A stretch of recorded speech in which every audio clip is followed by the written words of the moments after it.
lá em Atos 1. Quantos aqui estão com expectativa para a conferência? Nós estamos com bastante expectativa para o que Deus vai falar com a gente. E é por isso, não só porque a gente está preparando, a gente está à frente na organização, mas é porque a gente está cuidando de cada detalhe e vendo o Espírito Santo cuidar de cada detalhe. Não é, Salve? Cada programação que Ele tem soprado para nós, nós não temos feito displicentemente. Nós temos ansiado para ouvir a voz do Espírito Santo, falar do Senhor, o que o Senhor quer para nós. Ele tem respondido. E antes da gente planejar essa conferência, o Espírito Santo me falou me direcionou para pregar em Atos 1. Quando a gente definiu o tema da conferência, que seria Joel 2, 28 e 29, você conhece a profecia relatada que se cumpriu em Atos 2, como Pedro fala. Eu falei, Atos 2 é a sequência de Atos 1, na lógica, né? Se o 2 é depois ou antes do 1? Depois, né? Então, o Espírito Santo já tinha direcionado para que eu falasse sobre Atos 1. Eu falei, caramba, eu vou entrar no tema de Atos 2, já vou falar do tema da conferência antes. E daí eu falei, vou com muito cuidado para preparar, justo no dia de lançamento do jejum, para te incentivar a vir com a gente, a ouvir a voz do Espírito Santo junto com a gente, a não esperar a conferência, para que chegue no dia da conferência, você esteja realmente pronto para aquilo que Deus vai fazer. Joel 2, antes do 28 e 29, toda a preparação é em jejum. Antes que o Espírito Santo se derramasse sobre os filhos e filhas, servos e servas, houve um grande jejum de arrependimento, onde os corações se voltaram verdadeiramente para Deus. Então o Espírito Santo vem, se derrama, traz profecia para filhos e filhas, sonhos para os anciões, visão para os jovens. Mas antes tem um preparo. Eu quero te incentivar nessa noite a se preparar. E eu quero começar com uma pergunta. Você vai me responder aí, não precisa ser em voz alta, tá? Responde para mim. Se Jesus aparecesse hoje aqui, a gente não vai fazer igual aquelas igrejas que fazem peça de teatro e daí Jesus aparece na tirolesa. Você já viu esses vídeos assim no Instagram? Jesus não vai aparecer assim agora. Mas se Jesus aparecesse aqui agora, você está vendo que tem bastante gente aqui hoje. Ia formar uma fila talvez para falar com ele. Ou porque você acorda assim da manhã e você ia embora rapidinho. Acho que você ia esperar, né? O que você gostaria de falar com Jesus? Talvez você tivesse algumas dúvidas. Em Atos 1 os apóstolos tiveram algumas dúvidas. Talvez você pedisse algo. O que você pediria? Fale aí para mim. Para Jesus. Fisicamente. Aqui, ó. Parece. O que você pediria para Jesus? Agora, o que ele pediria para você? O que Jesus pediria para você? Talvez você saiba o que ele pede de você já. Eu acho que não é algo tão fácil, porque senão você já tinha realizado.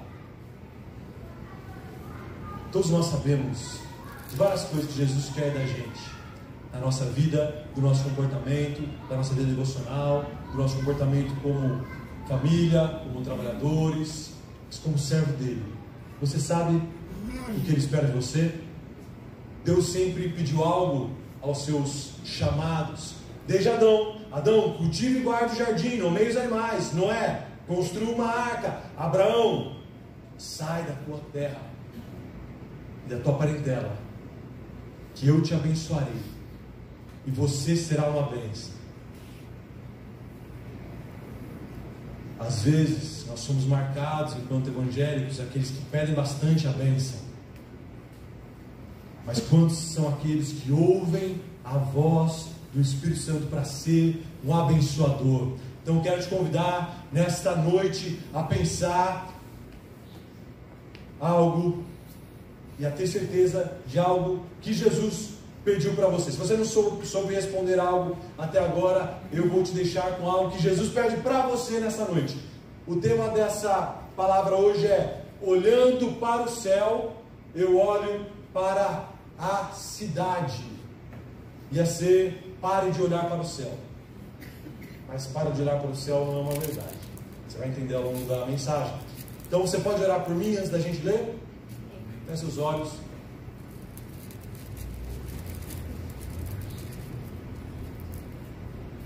Deus, obrigado por essa noite. Obrigado pela tua palavra, Senhor. Deus, nós carecemos da tua graça.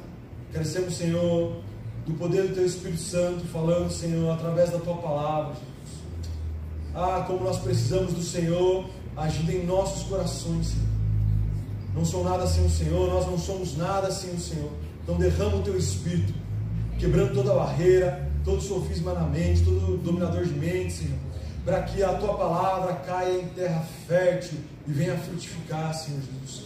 Em nome de Jesus, fala conosco. Amém. Atos 1, vamos lá? A gente vai do 1 ao 12, porque a palavra do Senhor é muito rica.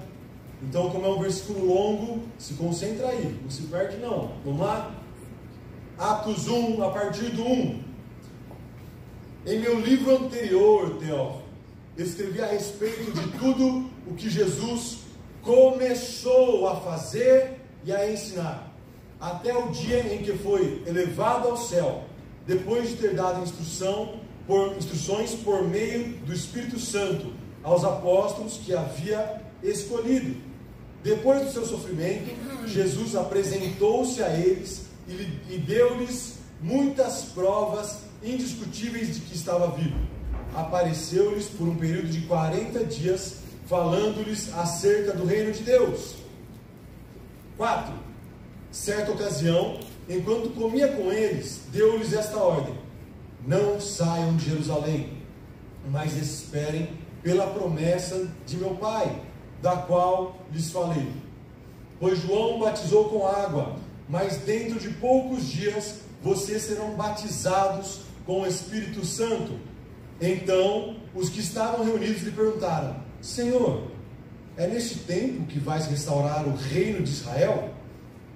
Ele lhe respondeu: não lhes compete saber os tempos ou as datas que o Pai estabeleceu pela sua própria autoridade, mas receberão poder quando o Espírito Santo descer sobre vocês, e serão minhas testemunhas em Jerusalém, em toda a Judéia e Samaria, e até os confins da terra. 9. Tendo dito isso, foi elevado às alturas enquanto eles olhavam, e uma nuvem o encobriu da vista deles, e eles ficaram com os olhos fixos no céu enquanto ele subia. De repente surgiram diante deles 2 homens vestidos de branco, que lhes disseram: Galileus, por que vocês estão olhando para o céu? Este mesmo Jesus que dentre vocês foi levado ao céu, voltará da mesma forma como o viram subir. Então eles voltaram para Jerusalém, vindo do monte chamado das Oliveiras, que fica perto da cidade, cerca de 1 quilômetro. Até aí. Atos 1, do 1 ao 12, a gente leu toda a perícope, todo o trecho separado, mais o versículo 12. O livro de Atos foi escrito por Lucas, o evangelista, o mesmo que escreveu o Evangelho de Lucas. Você vê que no começo ele relata a Teófilo: Teófilo, estou escrevendo para você esse segundo livro. O primeiro eu relatei tudo o quê? Tudo que Jesus começou a fazer e a ensinar. Lucas, o Evangelho, em Atos, ele está sempre com Paulo. Você sabe, Paulo ele tinha algumas enfermidades. Então Lucas era um médico que acompanhava Paulo. Lucas é mencionado em algumas cartas, e ele era muito primoroso no que ele queria escrever. Ele relata a Teófilo, um homem importante. Ele chama Teófilo de excelentíssimo. Quando interessava a carta a alguém importante, é porque muitas pessoas leriam. E Lucas, desde o Evangelho de Lucas, ele fala: olha, Teófilo, eu me encarreguei de fazer uma pesquisa extensa. Vários outros escreveram o Evangelho, mas eu me encarreguei de fazer uma pesquisa extensa para que todos conheçam o que Jesus começou a fazer e ensinar. E por que Lucas fala começou a fazer e ensinar? Porque o livro de Atos, chamado Atos dos Apóstolos, não foi escrito, não foi Lucas que deu o nome de Atos dos Apóstolos. Ele escreveu uma carta para Teófilo e posteriormente tinha que colocar o nome. Alguém colocou Atos dos Apóstolos. Mas se você for ver, não aparecem todos os 11 apóstolos agindo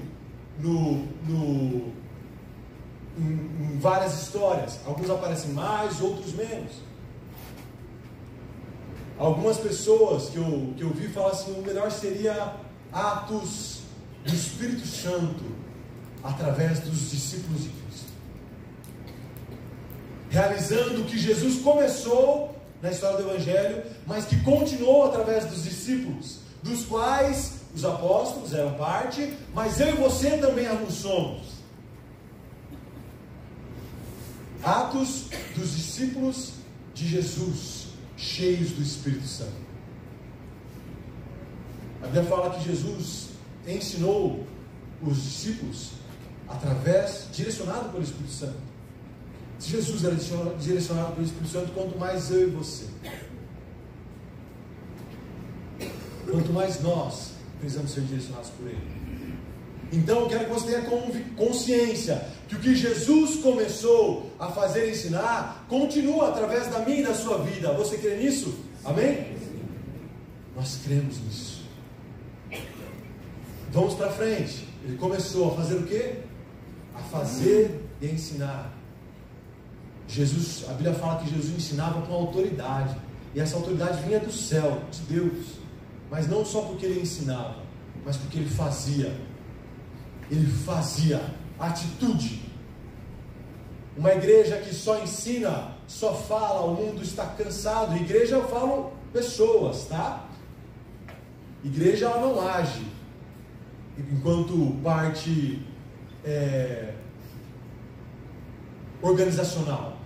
São as pessoas que envolvem a organização. E dispersa na cidade, cada um é representante da igreja de Cristo. Cada um, servo de Cristo, é representante da igreja de Cristo. Então, o mundo olha para a igreja, pessoas que só falam e que se cansam.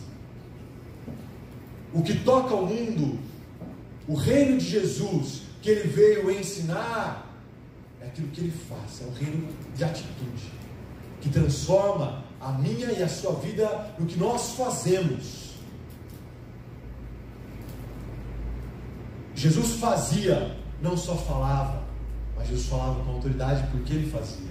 Então eu quero te convidar a não só aprender sobre Jesus, a reproduzir sobre isso, mas a agir como Jesus.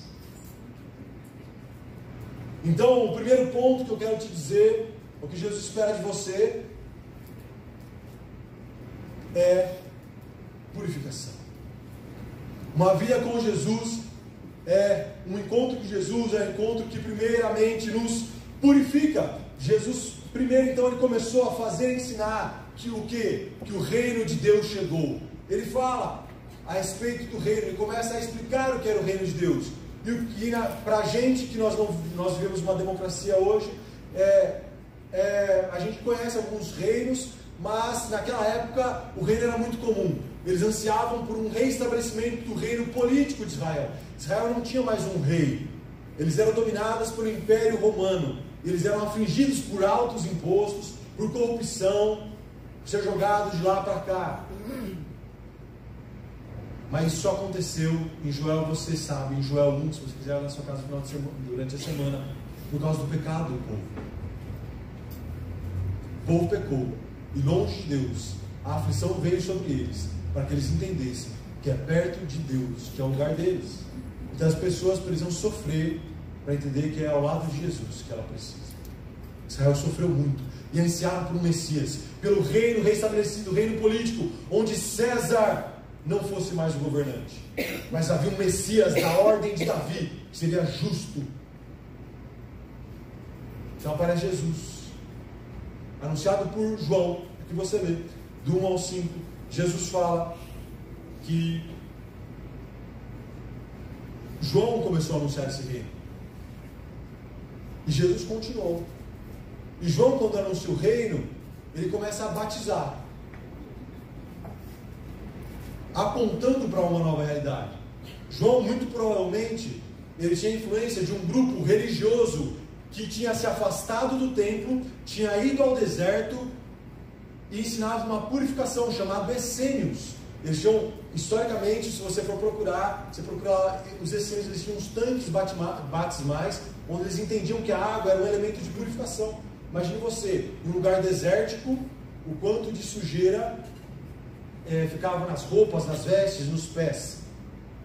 Então a água era muito importante. Às vezes, quando você está com a mão suja, você lava a mão, você vê toda a sujeira indo, você vê sua mão limpinha. A água em toda a Bíblia é um elemento de purificação. Então, João, ele batizava um batismo de arrependimento. Era um batismo inicial que apontava para o verdadeiro batismo.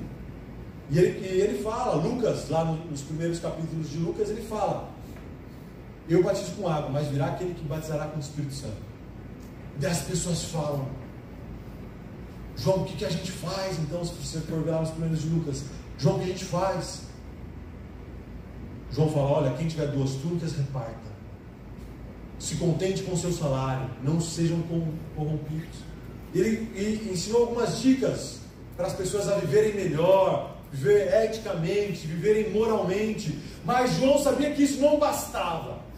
Isso não bastava porque as pessoas... Deus deu a lei perfeita, mas as pessoas não conseguiam.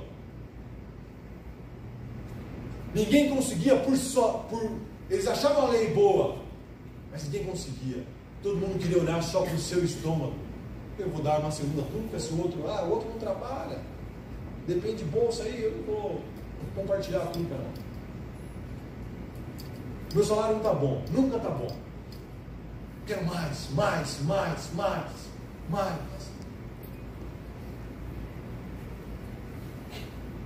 Então João dava umas dicas, mas não eram suficientes. Então veio Jesus, anunciando o reino de Deus. E o primeiro elemento do reino de Deus é saber que é uma nova realidade. É uma nova realidade de governo. Não política, mas espiritual. Governo da minha e da sua vida. Onde Deus governa os nossos corações. Governa o coração da sua igreja. E a sua igreja vai pelo mundo, exercendo o governo de Deus. Mas sozinho você consegue, meu irmão? Você se conhece. Sozinho você dá conta? A gente não dá conta sozinho. Eles não davam também. Israel era um ciclo constante. Se arrependia e voltava. Se arrependia e voltava. Então João fala: se arrependam, se purifiquem. E o que Cristo traz realmente, no ponto 2 aqui, de purificação, é o batismo. A água vem purificar.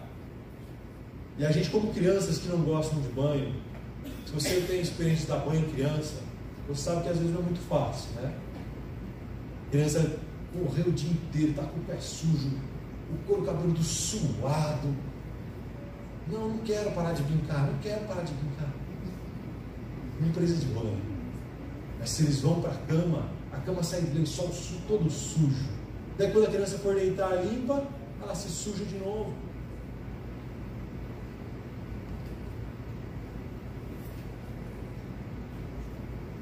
O ser humano fica correndo do banho de Deus, da purificação, da limpeza espiritual. Muita gente não quer encarar o Cristo e falar: me limpa, então me dá banho. A questão é se é uma cama suja não pode se contaminar. Imagina Deus, o homem separado pela impureza de Deus. Deus justo não pode se contaminar com o pecado humano. E se a gente não consegue sozinho e não pode chegar a Deus, o que a gente faz? Como a gente se purifica? Como eu e você se purifica? Você não se purifica, meu irmão.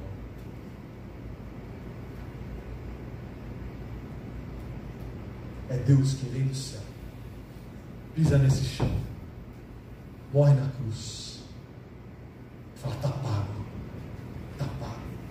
não mais pecado, Quando Cristo olha, Ele não olha, quando Deus olha para você, Ele não olha seu pé sujo, seu couro cabeludo suado. Ele olha o sangue de Jesus que te purificou de todo pecado e toda impureza, nos lavou. E a partir de agora, espiritualmente, não agimos somente pela nossa vontade, mas é por causa do sacrifício de Cristo que nós falamos: se Ele fez isso por mim, eu vou. Aleluia. Nós conseguimos não na força do nosso braço, mas é no nosso Espírito Santo, na nossa vida. Essa é a diferença da igreja. Uma igreja moralista, que tenta impor aos outros os costumes cristãos, sem o Espírito Santo, não vai ser uma igreja de sucesso. Uma igreja de sucesso é aqueles que conseguem mostrar, pessoalmente com a proximidade, com Cristo, andando com Ele, entendendo o valor do seu sacrifício, que as pessoas serão restauradas, terão as suas famílias restauradas, o seu casamento restaurado, os seus filhos restaurados, os nossos trabalhos, as nossas cidades, a nossa sociedade restaurada. Depende de um homem, Cristo Jesus. Longe dele, meu irmão. Muitas pessoas querem usar a Bíblia como regras morais, que são ótimas regras, mas sem Jesus ninguém vai conseguir. A purificação que vem é o Cristo nos abraçando, nos purificando, nos dando nova vida. E a partir daí, caminho em novidade de vida. Não pela minha força, mas nele. O Evangelho é isso. O Evangelho é isso. Só que longe de Jesus, a gente volta para a sujeira.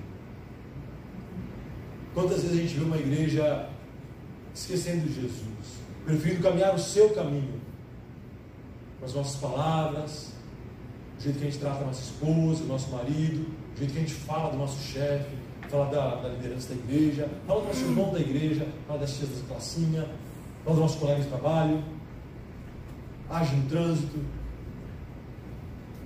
amaldiçoa nossa cidade, nosso estado, nosso país, o jeito que a gente gerencia o nosso dinheiro.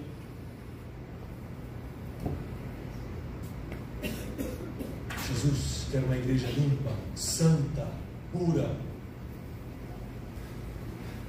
Para isso a gente tem que estar perto dele. Mas se eu estiver só cheio de mim, eu não consigo estar perto dele. Quem se considera limpo não precisa ser purificado. Essa é a questão. João, não sou o melhor dos homens, mas tem muita gente pior. Aqui na igreja, então, tem uns par pior que eu, então. No meu trabalho, ninguém presta. Lá em casa, meu marido, você não conhece. Então estou bem. Não tem a ver com o outro, meu irmão. Tem a ver com você, tem a ver comigo. Onde eu falo, não, eu quero ser purificado, porque eu quero estar perto de Cristo o suficiente, que Ele encontra, Ele me purifica. Não o batismo só da água, mas o batismo do Espírito Santo, que me faz andar no Espírito Santo, me dá uma nova vida. E é isso que o Espírito vem e faz. A promessa do Espírito dá uma nova vida para os discípulos.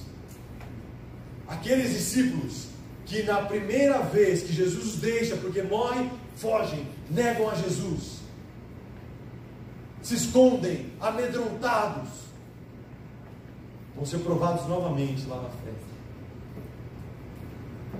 Mas com o Espírito Santo foi diferente. Em João 20, antes da descida do Espírito Santo, Jesus fala assim: eu vos envio o Espírito Santo. Então Ele envia um sopro regenerador de vida do Espírito Santo. Onde era o ser humano sem vida, a partir de agora começa a caminhar pelo sopro de vida, a uma nova vida, vindo através do batismo, da purificação do Espírito Santo. Então, se você prestar nisso hoje, atenção nisso, entender que é nele que nosso casamento é restaurado, nossa vida é restaurada, nossa atitude, nossa mente, coração, nossas mãos, é no Espírito Santo. Você já sai daqui com o princípio do Evangelho. Porque muita gente acha que o Evangelho é Deus para mim, mas na verdade é Deus através de mim. Deus fez por você, para que você fizesse por Ele, hoje continuasse a missão. O Evangelho é que a gente sozinho consegue, mas Ele faz para a gente. E com Ele a gente consegue. Então, Jesus fala, João batizou com água, mas dentro de poucos dias vocês serão batizados com o Espírito Santo. Eles entendem, olham, falam, beleza. Entendem mais ou menos, né? Hoje para a gente é fácil, já tem Atos 2, mas eles estavam só no Atos 1. Daí eles falam, Jesus, será nesse tempo que o Senhor restaurará Israel? Os discípulos estavam com um pensamento assim, legal, virá o Espírito Santo, e a promessa do Espírito Santo vem junto com o reino. O reino é um reino político, e Roma vai ir agora. Agora nós ficaremos livres do ditador César. E aí Jesus vai ser, nesse momento, é imperador César, mas que ditava as regras. Jesus, é nesse momento que as nossas vidas serão transformadas, porque com César aí está ruim, politicamente. Financeiramente, está cobrando um imposto muito alto, está tudo ruim para a gente.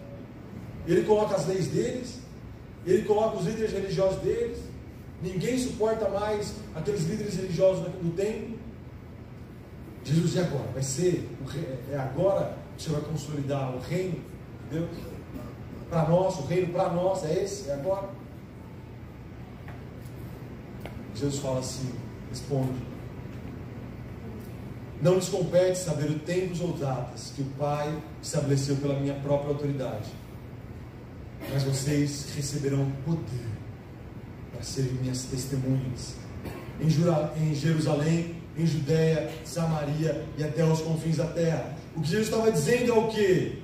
Gente, vocês foram purificados para muito mais do que um governo terreno. Vocês foram muito mais para pensar só no reino de Israel. Vai vir, Jesus não fala, ó, vocês estão errados, não vai vir uma transformação política no mundo. Ele não fala isso. Ele fala que não compete saber as datas ou os tempos. Porém, em vez de vocês ficarem pensando nisso, é algo muito importante. Depende de você a continuar o que eu comecei. Depende de você agora para fazer e ensinar. Virar o Espírito Santo para você ser a minha testemunha. O reino não tem a ver só com o meu estômago. Eles estavam pensando em Israel. Jesus estava pensando em Jerusalém, Judeia, Samaria. Olha, os samaritanos eram inimigos de Israel. E até os confins da terra. Ou seja, naquela época eles achavam que o fim do mundo era Roma. Eles nem pensavam no Brasil, meu irmão. Mas o que eles fizeram? Continuaram e chegaram até no Brasil que eles nem sabiam que existia. Deus falou assim, pense um pouco além do seu estômago. Pense além um pouco do que te traz benefício. Pense um pouco além de Israel. Os samaritanos cultuam um bezerro de ouro, eles têm outros cultos, mas eles precisam da luz. A luz transforma. A luz que virá sobre a vida de vocês e brilhará na vida de vocês, para que levem para Samaria até os confins da terra. Lucas relatou a respeito disso. Lá em Lucas, no começo do Evangelho de Lucas, fala sobre, se não me engano, Zacarias, que fala, eis aqui o bebê, luz para os gentios. A gentil, você sabe, todo aquele que não é judeu. Ele fala de uma promessa de Isaías 49, que virá aquele que seria a luz para os gentios, não só para o reino de Israel, não só para os discípulos que pensavam só neles, mas Jesus viria para todos, inaugurando o que a gente chama do reino para todos, não só para Israel. Isaías 49 continua, fala que Jesus seria a luz para o gentio. Mas se você ler lá os primeiros versículos de Isaías 49, 1 e 2, fala assim: escutem-me, ilhas, ouçam, nações distantes, antes de eu nascer, o Senhor me chamou. Desde o meu nascimento, Ele fez menção do meu nome. Ele fez a minha boca uma espada afiada e escondeu-me na sombra de sua mão. Ele me tornou uma flecha polida e escondeu-me na sua aljava. Você sabe o que é aljava, não? Aljava é um lugar de guardar flecha. Isso aqui é a respeito de Jesus. Jesus era como uma flecha polida guardada na aljava de Deus. Desde o tempo de Isaías estava guardada. Ano após ano, ano após ano, ano após ano, até que uma flecha incendiária vem, atinge e traz a luz para as nações. E Jesus fala que Ele começou e convida a mim e a você a ser outras flechas incendiárias da luz de Deus, como testemunhas lançadas na cidade americana. Vai ser a luz do Espírito Santo aonde quer que você for, até os confins da terra. Flechas polidas. Deus te convida para isso, a continuar o que Deus fez através dele.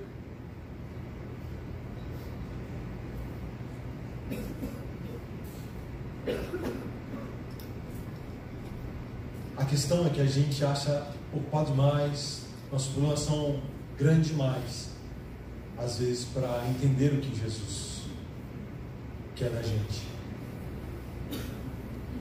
A grande questão é que, para a gente ter um encontro que nos capacita com Jesus, a gente tem que começar a ouvi-lo, dar voz ao seu ensinamento. Ninguém quer uma flecha do mal, as pessoas querem flechas boas, direcionadas. A gente tem que parar de ouvir o que achamos que Jesus disse, para entender realmente o que Ele disse. Ninguém aprende se já sabe. É abrindo mão dos meus conceitos, moldados pela filosofia da minha época, que eu me abro para aprender realmente a palavra de Deus. Quantos conceitos que a gente tem, que a gente vai para a palavra de Deus e é diferente. Ninguém é limpo se já acha que está limpo. Quantas pessoas que acham que não precisa de um batismo nas águas, não precisa do batismo do Espírito Santo, já está tudo certo com a minha vida. Eu confio em Deus, é nóis, Deus.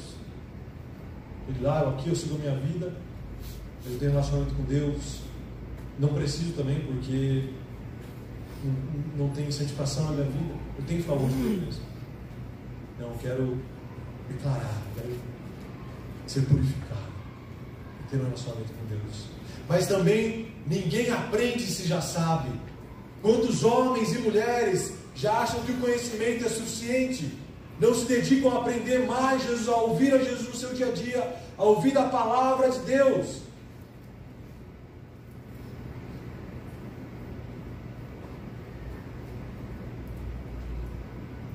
Meu irmão, Deus não quer um relacionamento com você através de intermediários. João, eu ouço todo dia uma mensagem aqui no meu celular de alguém que parece ser crente, pastor lá de longe, mas ele parece ser uma bênção. A gente precisa parar de ter intermediário. Deus usa servos dele em todo que é lugar. É ótimo a gente ter outra experiência, mas Jesus quer andar contigo, meu irmão. Jesus quer andar do seu lado. Jesus quer falar com você. Ouça o que Ele quer te ensinar. Ouça o que você precisa se limpar. Ouça o que você precisa aprender. Ouça para onde Ele quer te enviar. Sem intermediários. Então a gente fala de outras religiões que tem intermediários. As pessoas estão orando por intermediários, mas a gente não desfruta da maravilha que é andar próximo do ladinho de Jesus, Ele direcionando a gente. Então o encontro que Jesus me purifica, mas eu continuo e Ele vai me capacitando emocionalmente para eu resistir o que eu tenho que resistir, vai me capacitando espiritualmente, vai me capacitando fisicamente através da cura. Fazer e ensinar só é possível através da capacitação de Jesus. Mas para isso a gente precisa deixar as nossas barras, da nossa arrogância, falar: eu preciso aprender Jesus todos os dias, para ser uma testemunha. Você sabe que testemunha, ela vem, a palavra testemunha, ela vem de mártires. Você conhece o que é um mártir? Para mim, sempre que eu lembro de mártir, eu lembro do Tiradentes. Tiradentes foi um mártir brasileiro. Você lembra disso também? Para mim, sempre, acho que é porque a escola sempre falava do mártir. Mártir é o quê? O Tiradentes. Tiradentes, imagino que você sabe quem é. Tem até o feriado, acho que é 21 de abril, né? E quem que foi Tiradentes? Foi alguém que morreu por uma causa. Você quer ser mártir? Não. Você quer ser testemunho de Jesus? Forte, né? A palavra mártir, ela trouxe um significado muito grande, porque aqueles discípulos que fugiram na primeira vez, se esconderam na primeira vez, negaram na primeira vez, após o Espírito Santo, falaram: não, a gente não vai mais fugir do que Jesus nos ensinou, a gente não vai mais fugir do que Jesus quer que nós façamos, nós vamos até o fim, nem que nós morramos as mortes mais violentas. E eu quero trazer aqui um sentido primeiro espiritual. Você está disposto a morrer para suas vontades por Jesus? Primeiro, você consegue fazer um jejum, meu irmão. Vamos lançar aqui um jejum lindo. Já fiz jejum, eu era de jovens numa outra igreja. Nem meus líderes fizeram jejum quando a gente lançou. Eu fiquei perguntando, chegou no fim do jejum, perguntei, fui conversar com ninguém fez o jejum. Quanto mais o jovem, quanto mais a igreja que a gente convidou. A gente não está disposto a passar 6 horas com fome. Se o chefe pede alguma coisa a mais, você fica para fazer, você passa um pouquinho de fome a mais. Vai ser um jogo longe, você fica ali, descontrola. Mas um jejum para matar a sua carne e ouvir, tirar um tempo de oração ali de meia hora é muito, né? 20 minutos é muito, né? 10 minutinhos de oração é muito, né? 5 minutos de oração todo dia no seu tempo de jejum. Quando a gente nem isso a gente faz. A gente não quer morrer, não quer ser mártir, não quer ser testemunha. Mas só para ser testemunha de Jesus, primeiro a gente tem que morrer. Morrer a nossa carne, que a gente se purifica. É matando a nossa carne que a gente é purificado. É negando a nossa vontade. Passo a passo.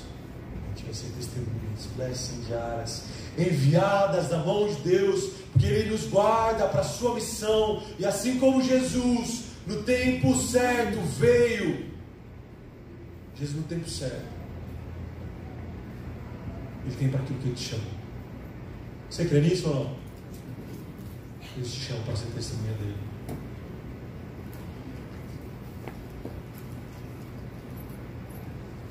E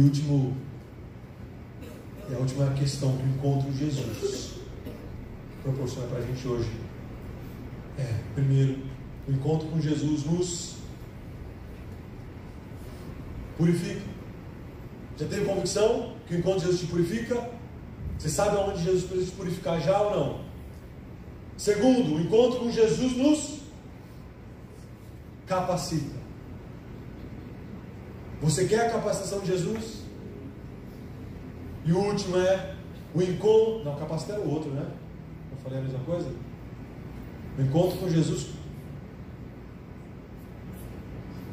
Não passou só, capacita, tá certo. Próximo, passa para mim que eu não consegui passar aqui. Ai, sabia? Eu errei essa palavra. O encontro com Jesus nos purifica, nos capacita e nos direciona. Uma seta jogada para qualquer lugar não faz efeito. A flecha é um elemento de guerra. A flecha, ela é direcionada segundo o propósito de Deus. Deus tem um propósito para mim e para a sua vida. Ele te abençoa a sua vida, a sua casa, a sua família, seus filhos, o seu casamento, a sua igreja. E Ele quer que você seja uma continuidade dessa bênção. dessa flecha. Mas a gente precisa ouvir Ele. Entendeu? Para a gente ser purificado, tem que estar do lado dele. Para ser capacitado, tem que estar do lado dele. Para ser direcionado, tem que estar do lado dele. O direcionamento de Jesus vem como? Os versículos de 9 a 12 fala que Jesus falou isso para os discípulos: ó, vai vir o Espírito Santo. E o Espírito Santo, lá em João 14, fala que é o Espírito Santo quem lhes dará entendimento a respeito do que Jesus lhes tinha ensinado. Meu irmão, você poderia falar assim: para os discípulos era fácil, foi Jesus que ensinou para eles. Mas tenha consciência que os discípulos erraram em várias coisas. Por isso eles precisavam do Espírito Santo para direcionar o que eles precisavam fazer. Assim como eu e você hoje, é o Espírito Santo que continua nos ensinando o que a palavra de Deus quer dizer. João 14: o Espírito Santo virá e lhes dará entendimento. Quantas vezes a gente fica, não entende o que Deus tem para a gente? O Espírito Santo traz entendimento. Do ladinho de Jesus vai ver a purificação. O Espírito Santo me purifica. Vai vir a capacitação e vai vir o direcionamento. E o direcionamento vem da onde? Jesus, então, o que Jesus faz? Ele começa a subir. Já viu alguém subir? Já não. Eu acho que os discípulos deles tomaram um sustinho, né? Ele sobe. E a palavra de Deus ali no versículo 9 fala que uma nuvem cobriu e Jesus sumiu. Naquela época eles entendiam que Deus estava no céu. Então, por que Jesus sobe? A questão é que Jesus não foi para um lugar físico. Mas não, então Jesus está na Lua, está em Marte, está em alguma galáxia. Não, Jesus está no reino espiritual, agora ao lado do trono de Deus. E a nuvem, no Antigo Testamento, é uma simbologia da presença manifesta de Deus. Moisés, quando fala: sem o Senhor ir conosco, a gente não vai. Deus manda uma coluna de fogo e uma nuvem para representar a presença dele. Quando Isaías vê o Senhor sentado no trono, e ele causa um profundo arrependimento em Isaías, ele vê uma grande nuvem enchendo o templo. Quando se inaugura o templo, fala que o templo se encheu da glória do Senhor como uma nuvem. Então a nuvem é a manifestação da glória de Deus. Onde Jesus está? Na glória de Deus. E quando Jesus anda com a gente, o que vem junto com a gente? A glória de Deus anda junto comigo e contigo, meu irmão. Quando Jesus morre, o véu do templo se rasga e a presença de Deus, o qual nós devemos valorizar, como o pastor falou na semana passada, não está mais contida na arca da aliança, não está contida mais nas paredes do templo, mas agora a presença de Deus está na sua vida, através do Espírito Santo. A glória de Deus, aonde Jesus está, é manifestada através da minha e da sua vida. Então, por onde quer que a igreja vai, a glória de Deus vai junto. Jesus vai. Jesus vai contigo, meu irmão, através da sua pureza, através da sua capacitação e através do seu direcionamento. Então os discípulos tinham convicção que Jesus estava lá com Deus Pai da glória. Questão que daí acho que imagino, os discípulos estavam lá olhando para a nuvem. Imagina, a gente faz o que agora? O que a gente faz? Estão 3 anos aprendendo. Pelo jeito a gente não aprendeu muito bem assim. Faço o que agora? Você já se pegou nessa situação? O que eu faço agora? Incapaz de saber para onde ir.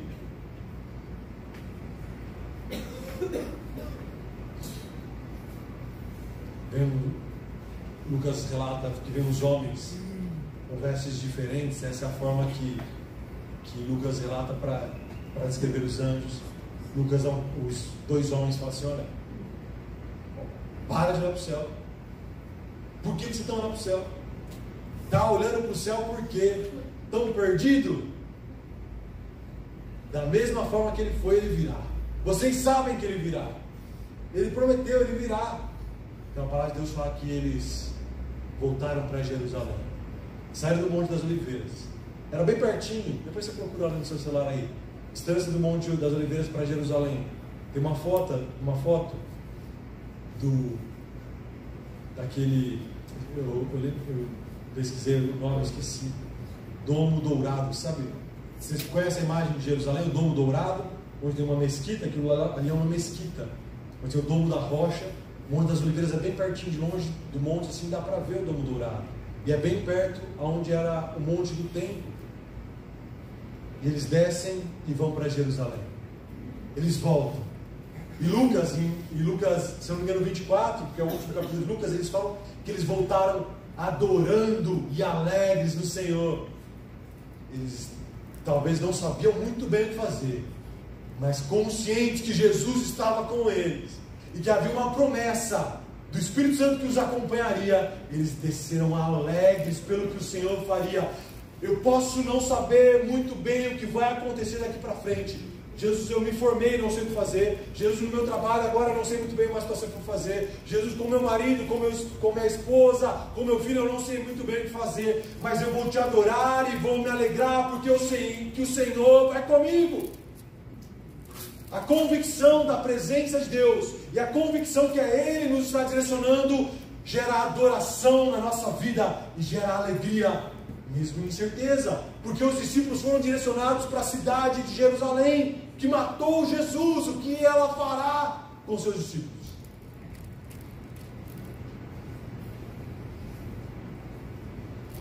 Jesus acusou Jerusalém em Mateus 23, 37 de Jerusalém, a cidade que mata os seus profetas. Jerusalém foi a cidade onde Davi trouxe a arca, como passou por uma semana passada, e a presença de Deus estava lá, mas foi um local onde Mical rejeitou a adoração que as pessoas estavam fazendo, que Davi especificamente estava fazendo, achou muito extravagante. Em Jerusalém a presença de Deus deixa o templo, porque a maldade do povo era gigante. Em Ezequiel, capítulos 10 e 11. É para essa Jerusalém que eles voltam. O templo corrompido. Mas eles voltam na certeza da promessa de Deus. Irmão, nós nos reunimos aqui como igreja, cheios de esperança, cheios de alegria e adoração. Quando a gente volta para a nossa casa, quando a gente volta para segunda-feira. Segunda-feira. É difícil acordar, né?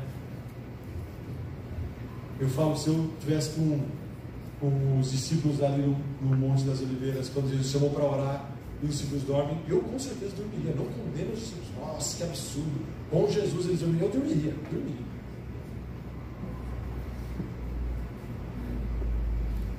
Mas na segunda-feira, o que nos impulsiona é a convicção de Jesus.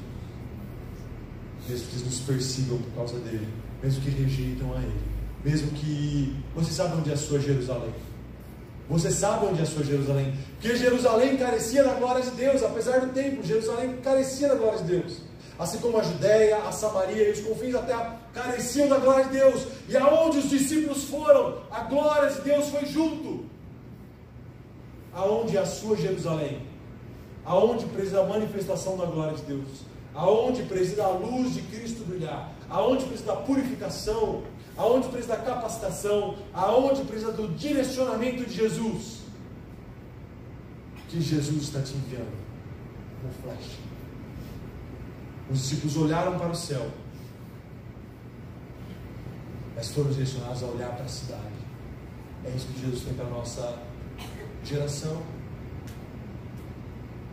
Michael Gorin, pastor, professor, ele tem uma frase que fala assim: o chamado para ser uma sociedade de contraste, que vive... Vou até pular para você ir ler comigo, tá? Ele tem um livro que fala sobre a igreja missional na Bíblia, a igreja que é luz para as nações. Ele fala sobre uma comunidade missional, que é o chamado para ser uma sociedade de contraste, de diferença, que vive na prática dos propósitos de Deus, com a criação como um sinal do reino futuro, contrapondo-se aos ídolos das nações, continua sendo a missão do povo de Deus nesse novo tempo em Atos. Porém, essas comunidades agora são enviadas para fora, para que encarnem essa vida em cada cultura do mundo. Essa é a nova dimensão centrífuga da missão escatológica da igreja. Meu irmão, o que esse professor está falando? Ele está falando que existe uma força que atrai. Existe uma força que atrai a igreja. Essa força, se você for olhar na física, é a força centrípeta. É aquela que joga para o centro. A centrífuga, você sabe, é aquela mesma coisa da sua máquina de lavar. Ela joga as coisas para fora. Se tiver sem contrapeso, sua máquina sai dançando pela casa. Já viu aquelas máquinas de lavar que saem dançando pela casa? Joga para fora. A centrífuga ela traz para dentro. Mas o Espírito Santo é o poder que traz para dentro, traz para perto. Primeiro a gente, traz a gente para perto de Deus, para ser purificado, capacitado e direcionado. Essa força traz a gente, porque a gente precisa estar perto de Deus. E quando a gente vive essa diferença, porque a purificação faz diferença ou não faz, meu irmão? O mundo vê a diferença ou não vê? Ele vê a diferença na sua vida ou não vê? Senão a gente não entendeu, senão a gente para a pregação. O mundo vê a purificação na sua vida ou não vê? Não porque você quer mostrar o quanto você é santo, mas é porque é algo natural. O óleo, a água mistura com óleo. O mundo vê através de você e é atraído para perto. O mundo vê a sua capacitação no Espírito Santo e é atraído para perto. Atraído. Uma força que atrai. O mundo vê a sua convicção de direcionamento e é atraído para perto. Uma força que atrai, mas também é uma força que envia, força centrífuga, força que lança essas comunidades para que nós não fiquemos em bunkers, cercados, fechados, com medo de não nos purificarmos, de perdermos a nossa capacitação, de perdermos o nosso direcionamento. Você sabe o que é um bunker? Bunker é um lugar de guerra, que as pessoas com medo dos tiros do inimigo ficam cercados, fechados. Ai meu Deus, que medo, que medo, que medo. Deus não te fez para ter medo. Deus te fez pela autoridade do Espírito Santo quebrar as paredes do bunker e sermos como uma praça, enviados. Você levar a cultura do céu para onde quer que você vá.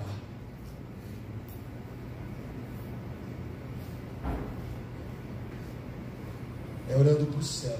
Quando eu levo os olhos para o monte, de onde virá o meu socorro, vem do Senhor que fez o céu e a terra. O monte era o lugar onde as pessoas colocavam ídolos. Deus não estava no monte, quem estava era o ídolo. Quando eles olhavam para lá, meu socorro vem do ídolo. Não, meu socorro vem de quem fez os céus e a terra.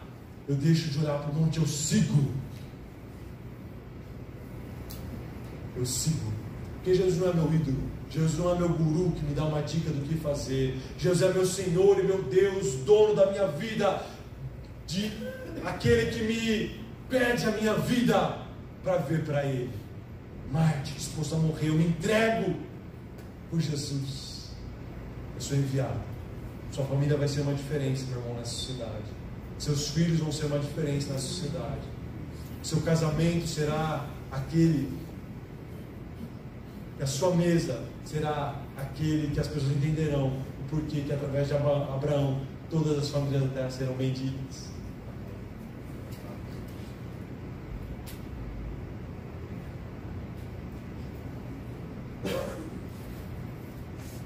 A casa de Deus é onde tem a presença de Deus. E um dia, eu pensando sobre uma casa que eu gostaria de ter, eu escrevi algo. Ah, como eu sonho com a casa de Deus, um lugar de aconchego para todos os filhos seus, com um grande portão que guarde a intimidade, que também mostre que ali há lugar para toda a cidade, uma sala aconchegante, lugar de encontro e encanto, evidenciando o amor em cada canto. A cozinha serviria o saboroso alimento que gera deleite e sustento, e uma linda área de lazer para celebrar a alegria que é viver. cantando do anoitecer até o raiar do dia. Quartos que são abrigos, refúgio dos perigos, lugar de tomar fôlego para começar tudo de novo. Ah, como eu sonho com a casa de Deus. Os portões são os nossos sorrisos, as salas são nossos abraços, a cozinha com alimentos são as nossas palavras direcionadas pela palavra de Deus. O lazer são as nossas mesas prontas para receber. Os quartos são os nossos ouvidos, dispostos a ouvir as mais diversas histórias, para então apresentar a presença de Deus, que transformou o nosso ser em um local aprazível para a presença dEle. Eu e você somos a casa dEle. Você é essa casa de Deus. Deixa eu chamar a banda. Você pode ficar de pé.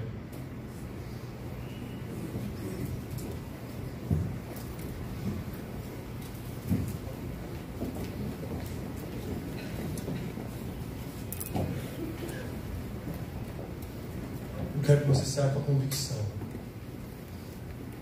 que Deus te chama para perto dele. Deus te chama porque Ele quer te purificar, Ele quer te capacitar, Ele quer te direcionar.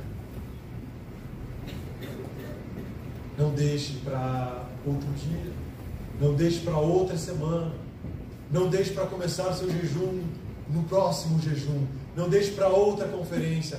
Fala, Jesus, meu pé está muito sujo, preciso purificar primeiro. Seja limpo pelo sangue de Jesus, seja purificado por Ele, é Ele quem faz. Não perca a oportunidade de ser purificado por Ele, mas não perca a oportunidade de ser capacitado por Ele e direcionado por Ele.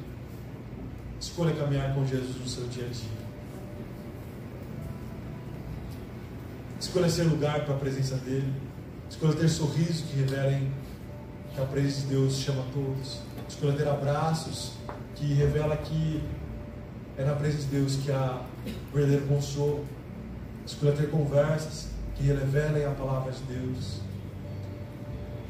Escolha ouvir as pessoas que estão aflitas, que ao ouvir elas sintam um aconchego da glória de Deus. Seja você essa casa de Deus.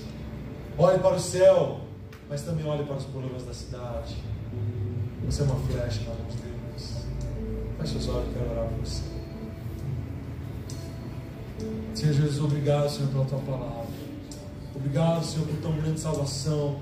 Obrigado pelo Teu Filho Jesus, que nos purificou e nos restaurou.